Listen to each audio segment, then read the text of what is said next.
Alright guys, today we're going to be making 100-hour candles, fun project for the kids with only 3 simple ingredients.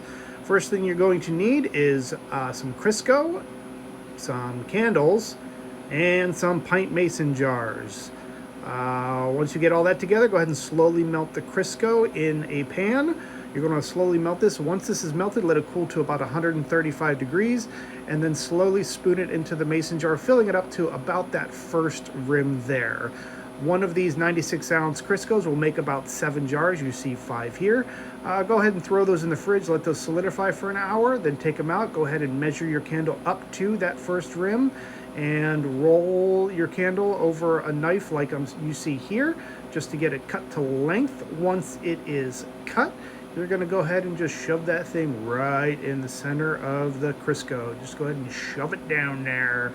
And then we're going to go ahead and pretty it up. I'm taking a blowtorch just to flatten out the top, and you cut yourself a 100-hour candle. These things will literally burn for over 100 hours. That is, if you do 8 hours a day, that's 12 days with one candle, all for under $4.